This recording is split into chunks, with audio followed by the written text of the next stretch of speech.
మీరు చూస్తున్న నా వీడియో కనుక మీకు నచ్చినట్టయితే సబ్స్క్రైబ్ చేసుకోవడం మర్చిపోకండి. అలాగే ఆ పక్కన ఒక బెల్ ఐకాన్ ఉంటుంది కదా, దాన్ని ఒక్కసారి ప్రెస్ చేశారంటే నేను పెట్టే కొత్త వీడియోస్ అన్నీ కూడా మిస్ అవ్వకుండా మీకు వచ్చి చేరుతాయి. హలో ఫ్రెండ్స్, ఎలా ఉన్నారు అందరూ? బాగున్నారా?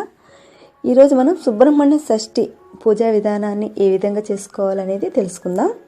సుబ్రహ్మణ్య షష్ఠి లేదా స్కంద షష్ఠి, ఒక చేతిలో మహాశక్తి ఆయుధాన్ని, మరొక చేతిలో ప్రకాశవంతమైన వజ్రాయుధాన్ని, ఇంకొక చేతిని కటిపై ఉంచి మరొక చేతిలో అభయ ప్రదానం చేస్తున్న శ్రీ సుబ్రహ్మణ్య స్వామికి నమస్కారాలు అని శరణు వేడిన వారికి శక్తియుక్తులను, ఐశ్వర్య ఆరోగ్యాలను ఆయన ప్రసాదిస్తాడు.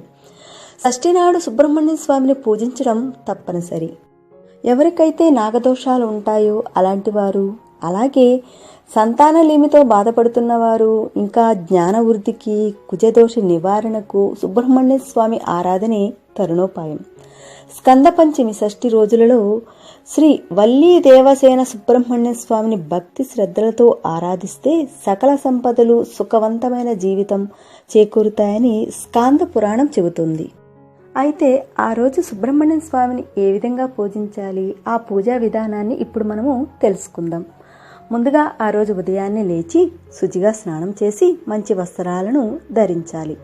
ఆ తర్వాత మీకు దగ్గరలో ఉన్న నాగదేవతల గుడికి వెళ్ళి ఆ సర్పాలకు పూజ చేయాలి. ఎప్పుడైనా మనం ఏదైనా గుడికి వెళ్లే ముందు ఇంటిలో దేవుడికి పూజ చేసి వెళ్ళాలి. ఈ పూజా నిమిత్తం ఏమేమి కావాలో ఇప్పుడు మనం తెలుసుకుందాం. ముందుగా ఒక రాగి చెంబు తీసుకోవాలి నీటితో అభిషేకం చేయడానికి. తర్వాత నీళ్లు, ఇంకా పాల అభిషేకం కోసం ఆవు పాలైతే మంచిది, పసుపు, గంధం, కుంకుమ, విస్తరాకు లేదా అరిటాకు నైవేద్యం పెట్టడానికి, మరియు దీపం పెట్టడానికి ప్రమిద, నువ్వుల నూనె లేదా నెయ్యి, ఇంకా ఎర్రన పువ్వులు అనగా ఎర్ర మందారాలు, తెల్ల జిల్లేడు పువ్వులు, బిల్వదళాలు. నైవేద్యంగా ఈయనకు చిమిలిని పెట్టాలి. చిమిలి అంటే నువ్వులను బాగా మెత్తగా చేసి అందులో బెల్లం కలిపి చేసిన ఉండలను చిమిలి అంటారు. ఇంకా చలిమిడి, బెల్లం, ఏవైనా పళ్ళు, అగరవత్తి, కర్పూరం, ఒక అగ్గిపెట్టె. ఇక పూజా విధానం ఏ విధంగా చేసుకోవాలో ఇప్పుడు మనం తెలుసుకుందాం. ముందుగా జంట నాగులకు పూజ చేసే ముందు కాళ్ళు కడుక్కొని పూజను ప్రారంభించాలి.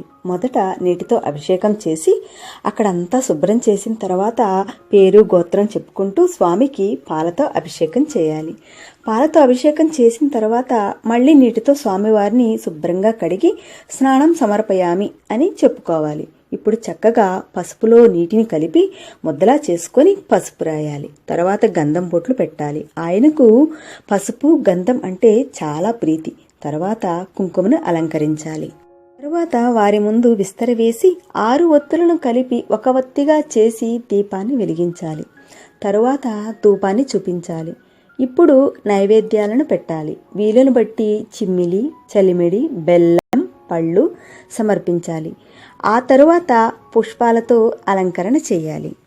స్వామికి అన్నీ సమర్పించిన తరువాత హారతిచ్చి 6 ప్రదక్షిణలు చేయాలి. ఏదైనా ఒక పుష్పాన్ని చేతిలో పట్టుకుని కోరికను మనసులో చెప్పుకొని స్వామి పాదాల వద్ద ఆ పుష్పాన్ని వేయాలి. స్వామి దగ్గర పెట్టిన ఏదైనా ప్రసాదాన్ని తీసుకోవచ్చు. పూజ చేసిన వారు శాకాహారంగా ఉండాలి. బ్రహ్మచర్యం పాటించాలి. దగ్గరలో జంట నాగులు లేని వారు సుబ్రహ్మణ్య స్వామి దేవాలయానికి వెళ్లి పూజ చేసుకోవచ్చు. గుడి కూడా దగ్గరగా లేనప్పుడు ఏదైనా పుట్ట దగ్గరికి వెళ్లి పూజ చేయొచ్చు. అది కూడా వీలు కాని వారు ఇంటిలో స్వామివారి ఫోటో కానీ లేదా ప్రతిమ ఉంటే ఈ నైవేద్యాలు, పువ్వులు పెట్టి పూజ చేయాలి. ఇంకా సుబ్రహ్మణ్య అష్టకం చదివితే చాలా మంచిది. ఈ విధంగా ఆ సుబ్రహ్మణ్య స్వామి పూజా విధానాన్ని మీరు కూడా చేసి ఆయన ఆశీస్సులు, అనుగ్రహాన్ని పొందుతారని నేను అనుకుంటున్నాను. ఈ వీడియో మీకు బాగా నచ్చిందా అండి? మీకు నచ్చినట్టయితే లైక్ చేయండి, అలాగే కామెంట్స్ ఇవ్వండి.